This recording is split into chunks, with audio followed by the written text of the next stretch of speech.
Today, I am joined by someone I've admired for a long time, Tiffany Neuman, a visionary branding strategist and founder of the Legacy Brand Method. After 15 years working with brands like FedEx, Adidas, and Burt's Bees, Tiffany left the corporate world to help mission driven entrepreneurs build brands that don't just look good, but last. She's been featured in Forbes, contributes to Entrepreneur, and helps her clients create powerful, aligned brands that 10x their visibility, sales, and impact.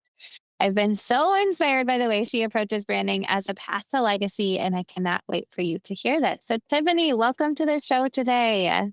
Yeah, thank you so much for having me. I'm excited to be here today.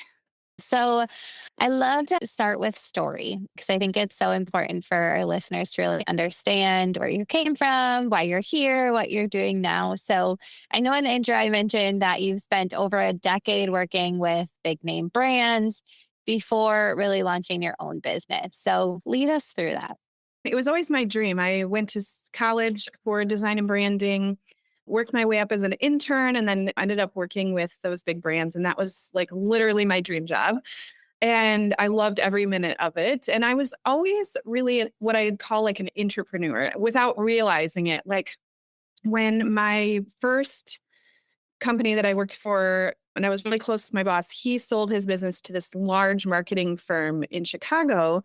And that's really where I had the chance to work with all of those people. They did not have a design like team yet. It was all marketing and things like that. So I went and pitched them. I drove down to Chicago and I was like, okay, why don't you have a design team? It makes sense. And so when they acquired us, they allowed me to come in and then I built that up to like a 60-person team that was global. I realized when I had my daughter, everything shifted because I was traveling all the time and working. And it was, again, my dream, but I was like, it's not really my dream anymore. I want to be with my daughter more. I realized I'm an entrepreneur. I've been building this thing inside of a company. I'm actually an entrepreneur at heart, and entrepreneur are my people. Like, I just love working with entrepreneurs. So that's when I decided to leave and start my business, just kind of taking everything and the skills that I had from that world and bringing it into more of the online space, working with thought leaders and service providers and authors and speakers and all of those good people.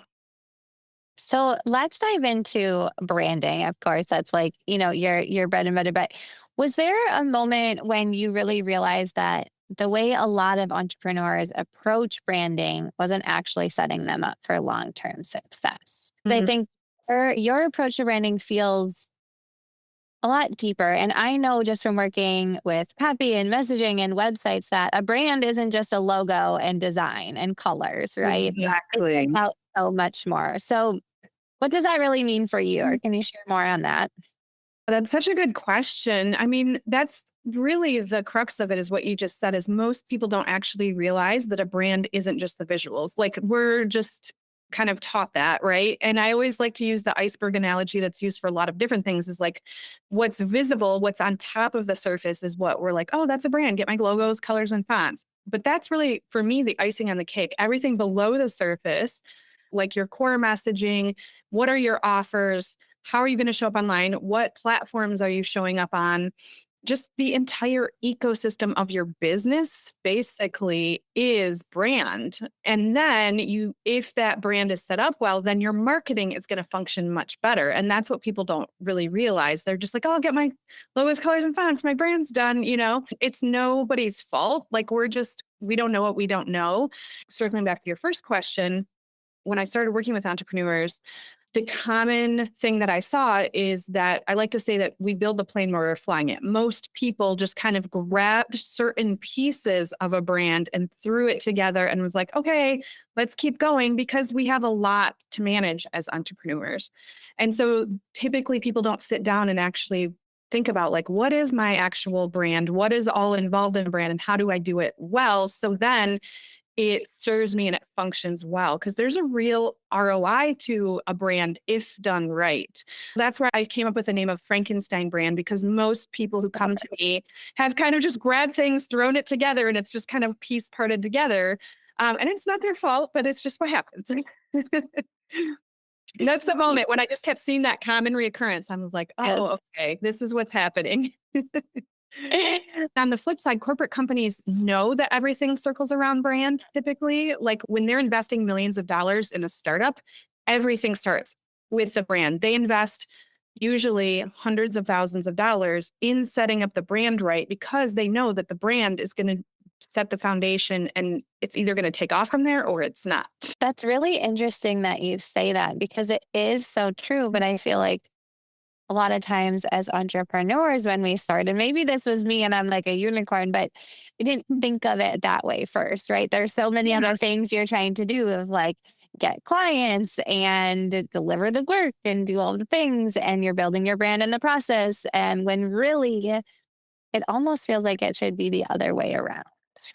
Yes, and to your point though, I do think I actually am probably one of the only people to say this because obviously like prohibits people from signing up with me right away. I also say don't invest in it right away. Like it is good for Mhm. people to get some clients and really know that they're going to love what they're doing and then invest. But I do think that people wait way too long or just don't focus on it. I've had people coming in Mhm. like 10, 12, 15 years in business and they're like, I've never really just done this. And we shift that, shift their brand, then everything really takes off. And it's just Mhm. because, they've just been scrambling doing all the other things. So it kind of goes both ways. I have really been struggling this, and I know there's so many things that are at play here. But when I first started, like I chose a business name that sounded good and I chose colors, and it never has really felt like me. And I also have been figuring it out like over the last year. I've started a group program and this podcast, and now I have a monthly networking call and my private client work. But it doesn't feel to me like they look like they align from the outside or that they feel like they align. It almost feels like I have this and that and this and that. And when I sit down and I think about it, it's part of my bigger overall mission, but it's not clear Mm, like who I'm serving. And so I'm wondering, and even my business name, like I feel weird saying it. And so I never say it. It's just people work with me, right? So I guess my question is, would rebranding and working with someone like you, would that help me feel more aligned? Would it help bring mhm. clarity to the bigger picture? What's your process of what that looks like if it's someone like me who feels like they're all over the place and really needs a rebrand? Yeah, no, I love that question because I mean, obviously it's helpful for you, but probably so many people listening too, because I think a lot of the times too, it's like, oh, that's something I do at the beginning. I get, like the things and then I set it and I have to stick with it. It is good to be consistent, long term, but we all evolve and shift in our businesses. We grow our identity like as who we are and who we're serving shifts. And so it makes sense that at some point it's like, okay, this hasn't never really felt right. Like what's next?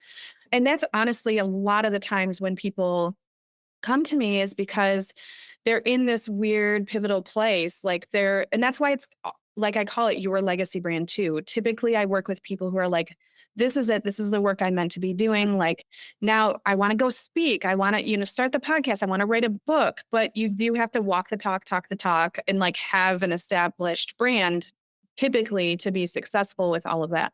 So my client Elizabeth, completely different type of industry in a sense, because she was more of like a health coach, like sort of like a influencer in a way. Like when she started her business and then that pivoted. Sometimes people take big pivots like this, and sometimes it's just like you said, you're adding on offers and it's not all congruent yet.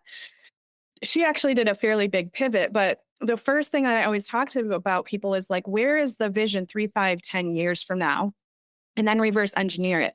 Because a lot of times people brand for where they're at now. And they're like, okay, I have all these things. I built the Frankenstein brand one piece at a time. And everybody does that. Even I did that myself in a sense. I mean, I had the foresight enough because that's what I do. But she came and she wanted to do a big pivot and really talk about leadership and be more of a leadership coach. She's like, I don't want to do this health stuff. Like, I thought it was it, but it's not it. She's like, this is my legacy work. That's why she was attracted to the legacy brand. And so when we looked at it, we looked out 5, 10 years from now, and she was like, okay, well, I really want to be known as one of the top leadership experts out there. And how can I do this? And so really what we did was she loved the leadership coach. Oh my gosh. Who's the top leadership author? I can't think of his name right now. John Maxwell, John Maxwell. Okay. Sorry. Oh, yes, My yes. brain just wasn't going there. So, anyways, for some reason, she loves John Maxwell. She was obsessed. And she's like, my dream is to like work alongside John Maxwell. I know he's getting older and like eventually have him refer to me and all those things. I'm like, cool. Okay, let's make that like our end part of the end goal. Obviously, she had other goals. So if we reverse engineer that, what happens, right? And so we actually named her company Luminary Leadership because that's very aligned with, that.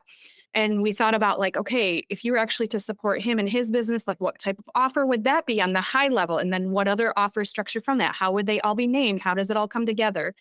And really looking at all the piece parts she had, what stays, what's good, and what needs to leave, and then how do we repackage it? So it's almost like if you think about like when I worked for New Burt's Bees and there was a new lip gloss, okay, like how are we going to package that product? Really the brand is like packaging you and your entire business and your offers as this beautiful cohesive product.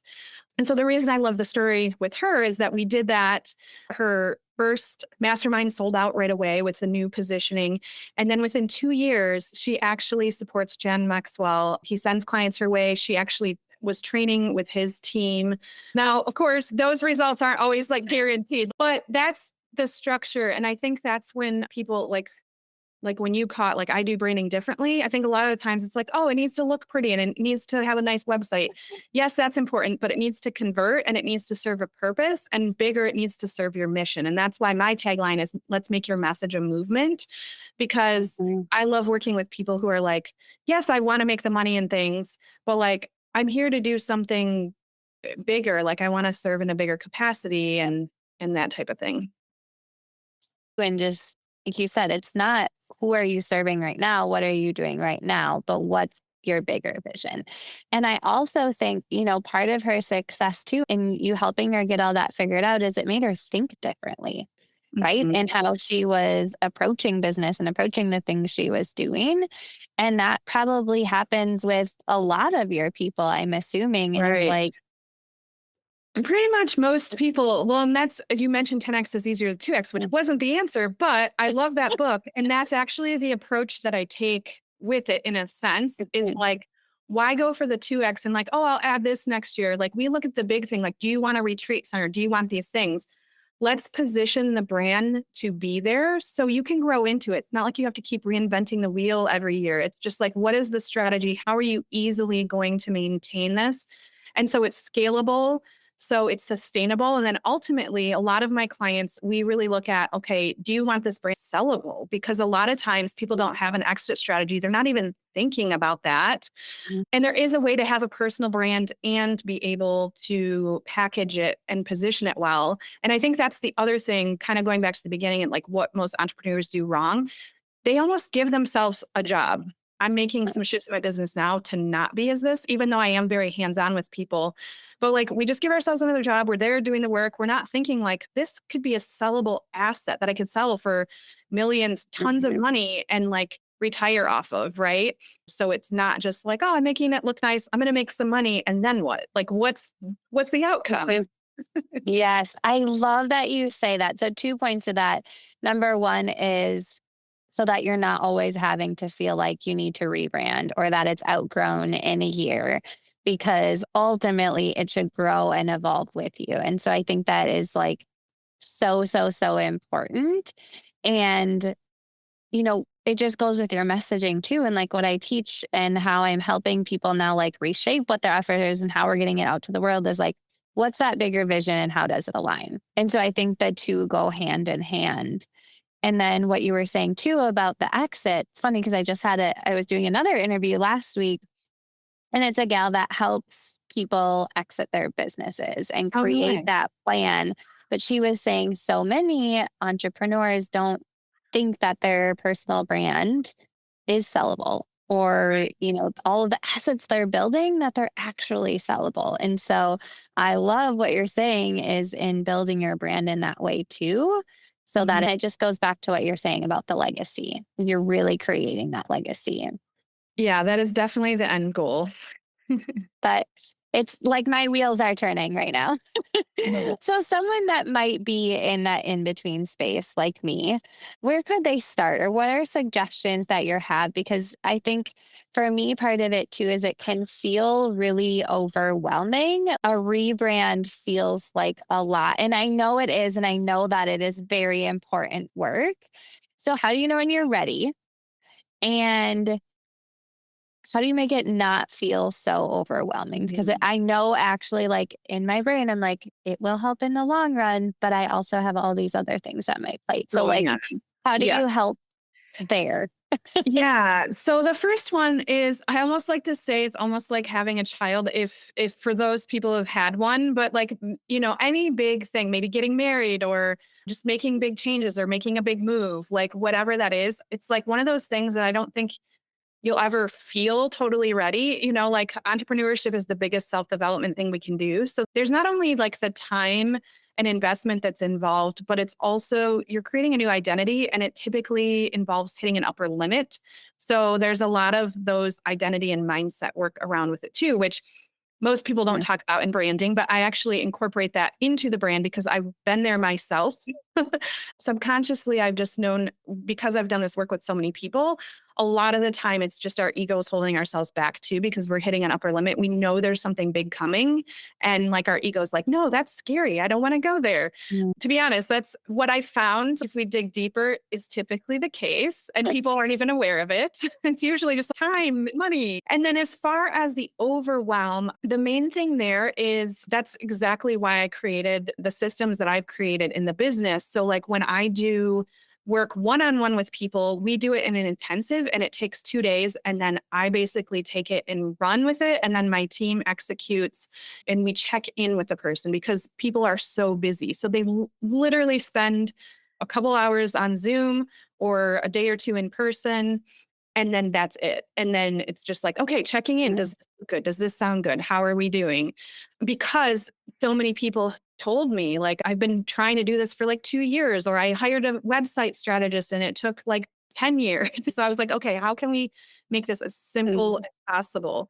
And then similarly in my group program, like I chunk it down step by step. I've done this process so many times with so many individuals that people actually like I just had a woman comment yesterday and she's like, I can't believe like I'm almost done. Like this is amazing. I'm looking at what I created and I'm crying because I can't believe it. I've been trying to do this for 5 years. And I was like, oh.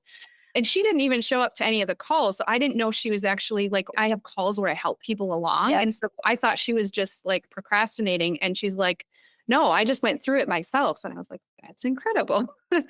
That's So amazing. part of it is the process. A lot of the times Yep. it's like you can't see the label from inside the bottle. So you're questioning things, or it's not the right step by step approach. And then the other thing that we're doing, at least inside my business right now, is integrating some AI, but AI, especially as a copywriter, you don't ever Mhm. want to fully rely on the AI, but just helping people brainstorm a little bit more, then Yes. giving them the guidance on how to make the right decisions because AI can give you stuff and then you're like, well, which one do I choose or how do I do it? Mhm. So really integrating that. And then we also have a system now that we're just putting the final touches on that instead of about 2 months for websites, we're creating websites in about 2 weeks with really amazing results when people either Nice. brand or rebrand. And it's literally just step by step, easy process that makes it just that even was overwhelming for me Mm. as an agency owner for the past like 10 years because just the way it is to build it. So we created a system that takes care of that. And I'm so excited to That launch it into is the world. super exciting. Yes. Oh my gosh. I can only imagine what that feels like. Yes, my clients are excited. I'm excited. It's good all around. It took a lot of time and a big investment on my end, which is always scary to do. But Yeah. then that's what it comes down to. I was just talking to somebody earlier and he was like, branding kind of always felt like that soft, intangible thing. Like I never understood why to invest in it, because he's a numbers guy and he's like, I couldn't figure out the ROI. And I'm like, well, the ROI, it's like so hard to make it a very tangible thing. But when you do what I do, you can see the befores and afters and the results that people get. And you're like, it's not Yes. even a difference a lot of the time. It's not like build it and they will come and you do nothing either, obviously. Yes. I totally get you there because I have to preach that too. It's not like the words can be magic, but they have to be in front of the right people, right? It's Right. not like Exactly. There still has to be some strategy involved. But we yes. cover that. I mean, I love covering that piece too Yep. of like, how to get it out, who to get it out in front of, all those. Mhm. Yes, I love that. And I think you said something too, you can't see the label from Label inside the from bottle inside the or yes, bottle. like trying to think that It's funny. for me in terms of when I'm thinking about branding. And I know that I'm going to have another conversation with you after this, but it is so hard to see our own business the way that other Objectively. people do. It's just so hard. I don't even know how to explain it. I'm someone that could have 12 million ideas and all of these different things happening, but I just need it to move forward and to all be cohesive and to all align. And if I continue to try to do it by myself, it's just not going to work in the way that it could. And so I'm always like, I should have just hired Tiffany last year and I wouldn't be in this situation right now, right? Like, because I it's mean, like, you yeah, can only and do I so much mean, by to your yourself. point, like we have so many things that we're focusing on. So I'm grateful we're having this candid Yes. conversation about it because I've heard that from so many people and they come back years later and they're like, oh my God, I should have done this forever ago. And I'm like, yeah, you probably should have, but it's not my place. Like I'm not one of those crazy salespeople who Yes. like, you know, tortures people into working with me. But that's the one place where people just, you don't realize it until you realize it. It's Yes. this Yes. constant kind of Yes. mind swirl that Mhm. continues.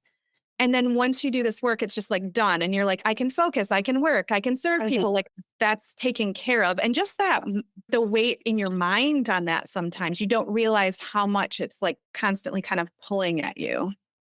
100%. And that's why I like to, have these conversations on this shows because I think it's important to talk about like the stuff that's not always perfect and working because half of the time in business, we're trying to figure out like maybe sometimes it feels like I'm the only one experiencing this when it's likely there are other people too. So, how Totally. can we, get through that together? But I want to go back to I have one other question. And now, as I'm saying this, I'm forgetting what my question was. Of course. Oh, okay, this is a little bit unrelated.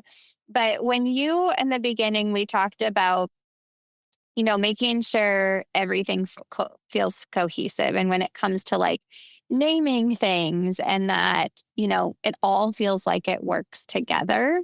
I Mhm. think that's been one of my biggest struggles too. And my assistant would probably say the same thing because I keep changing the name on something. And she's like, would you just stop? Like, but it never feels right. Do you want Mhm. to share more about that? Because I know that's an important part of your process. And I think it would be helpful for me. And I'm assuming it would be helpful for other listeners as well. Yeah, my favorite part of the process really is when you look at, like we say, like the kind of the Frankenstein brand or just somebody, building it as they go, which literally everybody does. A lot of the times they are further along than they think with having things kind of cohesive. And then it's just some tweaks. So it's not like everything has to be overhauled. And then sometimes it does need to be overhauled, and that's okay too. But really looking at like, what's the common thread for everything? But the beauty is, especially if you want that sellable brand at the end and everything, if you look at top thought leaders, it is always kind of like that cohesive ecosystem, right? And so that's what I call a brand operating system. I'm actually in the works of trademarking that name. And so when you have the brand operating system, basically then everything does align. So we look at that, like we look at, because I know you do messaging also, but Mhm. again, it's easier to, you can do it for everybody else, but then it Yes, comes to yourself, right? 100%. Yeah. We really do look at like the naming conventions of everything and how it all fits together. And like, okay, do you eventually want to write a book? Like, how would a book fit into the ecosystem? And it all kind of comes from like, what do you truly want to be known for? But then also really getting deep into like your essence and who you are. And then we also look at making sure that it's differentiated from other people because sometimes, like you said, you can have 100 ideas, but then you look and you're like, oh, that idea is already taken. So we really look at it from the strategy, like big picture. How do all of these things fit together? What is the common thread? So you're not like, a lot of the times when people come in, they're like, I'm going to talk about this offer. And then I'm talking about this offer. And all of them have different avatars. And then like, so it's like you're talking all these different things, and then your audience is just like, wait, what's happening? And so really thinking about like even not only the naming conventions, but like how often are you going to launch these products? Does one need to be before the other maybe? And like really looking at the overall strategy. So when everything does fit together, and like what is your lead magnet and what is that funnel? Is it going exactly into the offer that it should be? Does that make sense? Like all of those piece parts should flow together. And that's what most people, again, they're like, oh, this is a good idea for lead magnet, but their offer is way over here. So lead magnet just directs people this way, but never to the, like all of those things all come together basically. Yes, we were talking about lead magnets, and it was like, but we have to make sure that whatever you're choosing is leading to your high ticket offer, right? We don't want to just like put it out there because it looks great and it sounds fun, but is it actually what people want? And is Right. it getting them to that end goal? But again, like you said, it's even for me, like I can help people do that all day long, but for myself, I'm like just constantly second guessing. And so that's where having support and a mentor and a coach and all that is so important. Yeah, So thank you for sharing absolutely. that.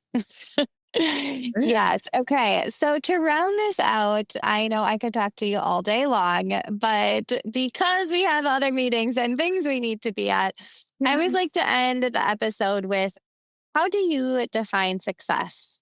I think success does mean so many different things to different people. For me, the fact that I can just personally with my family do what I want to do when I want to do it is a huge piece, like the freedom piece. And then also, the world is a very interesting place right now. I mean, there's always like upheaval and unrest and things happening, but we have that on top of AI going so quickly that we can't keep up and all of the things. So I think just having the sense of personal peace and power is huge. And that's something I've Mm, been really doubling down on myself. And then the last thing would be serving people who are making a difference in the world because I don't believe our governments and other things are going to do that. I feel like it's entrepreneurs are solving the world's biggest problems. And I'm not going to solve all the world's problems as a brand strategist, but if I'm serving people, it creates that ripple effect. And so for me, just having that success, like I don't care about vanity metrics. I'm not really on social media that much. Success means like living my best life and then supporting my clients to live and support, live their best life and my family. Oh, I love that. Thank you so much. And so much of that aligns with my version of success too. But I love how you put of like, I really think the entrepreneurs are the ones solving these problems and helping people. And we're making that ripple effect. Like you said, and I even said that too, like as messaging, I'm not necessarily changing the world, but if I can help another business owner help more people, that's going to help more people. Like it is just that ripple Exactly. effect. Thank you, Tiffany. Thank you so much for sharing all of your knowledge today. And if people want to find you, I will have all of the links in the show notes. But do you want to share if someone wants to work with you, talk to you, where can they find you? The best thing I would say is I am on LinkedIn, so just look me up there or yourlegacybrand.com. And if your audience is interested, I do have a really good workshop series that I always, if I'm on podcasts, I usually give people, it's usually like a $97 offer, but we can give them a code to get in for just $7. And that's really the best way to get started. Like, is it the right time for you? And what are the first steps? Amazing. So we will share that. Otherwise, thank you again, Tiffany. It is always a pleasure talking with you. Yeah, thanks for having me, Haley. It was awesome to be here.